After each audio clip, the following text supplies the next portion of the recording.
2014 पासून देशात भारतीय जनता पक्षाचं सरकार स्थापन झालं। या दरम्यान अनेक अनुचित प्रकार भारतीय जनता पक्षाच्या कालखंडात घडत आहेत। महिला अत्याचार असो, महागाई असो, दंगली असो, अशा अनेक प्रकारच्या मुद्द्यांना भारतीय जनता पक्षाद्वारे उणीव मिळत आली आहे।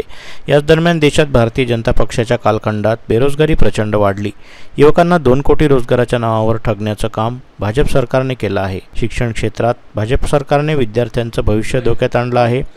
गेल्या 7 वर्षात 70 पेपर फुटीची प्रकरणं समोर आली। नीट परीक्षेसंदर्भात फार मोठा घोटाळा उघडकीस आला। काँग्रेसचे राष्ट्रीय नेते मान्य खासदार श्री राहुलजी गांधी यांनी संसदेत हा मुद्दा हाती धरून ठेवला आहे व उचित चौकशी करून कडक कारवाई करण्याची मागणी केली आहे। महाराष्ट्र प्रदेश युवक काँग्रेसचे अध्यक्ष श्री कुणाल राऊत यांच्या निर्देशानुसार अमरावती शहर जिल्हा युवक काँग्रेसच्या वतीने नीट परीक्षा घोटाळ्याविरोधात आज निषेध व्यक्त करण्यात आला। तसंच नीट परीक्षा घोटाळ्याची योग्य चौकशी करून दोषींवर कडक कारवाई करण्यात यावी अशी अमरावती शहर जिल्हा युवक काँग्रेसने मागणी केली आहे।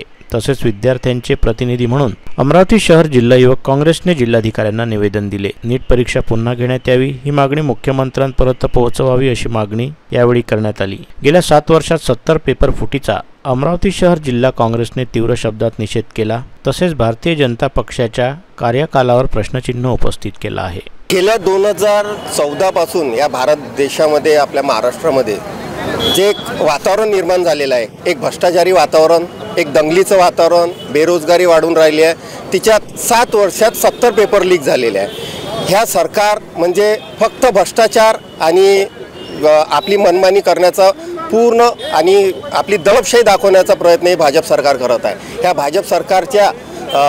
भाजप सरकारला एक वचक म्हणून युवक काँग्रेस हमेशा हे रस्त्यावर उतरत असते। गेल्या काही दिवसा पहिले नीट एक्झामच्या बद्दलचे पेपर फुटीचं प्रकरण झालं। असं पेपर फुटीचं प्रकरण हर पेपर म्हणजे हर एक्झामचे पेपर हे लीक होत आहे। तिच्यात नीट एक्झाम एवढी मोठी एक्झाम जी लीक झाली, जे पेपर फुटी झाली, त्या पेपर फुटीच्या विरोधात युवक काँग्रेस आज रस्त्यावर उतरलेली आहे। त्या नीट एक्झाम ही डबल झाली पाहिजे, विद्यार्थ्यांना न्याय मिळाला पाहिजे आणि जे दोषी आहे त्या दोषींवरती कडक कारवाई झाली पाहिजे। यासाठी पूर्ण महाराष्ट्रभर युवक काँग्रेस रस्त्यावर उतरलेली आहे आणि जर याच्यात जर व्यवस्थित निर्णय जर आला नाही, विद्यार्थ्यांना न्याय मिळाला नाही आणि जर दोषींवरती कारवाई झाली नाही, यानंतर मोठ्या प्रमाणात युवक काँग्रेस पूर्ण महाराष्ट्रात, अमरावती शहर जिल्ह्यात युवक काँग्रेस हे रस्त्यावर उतरून आंदोलन करेल।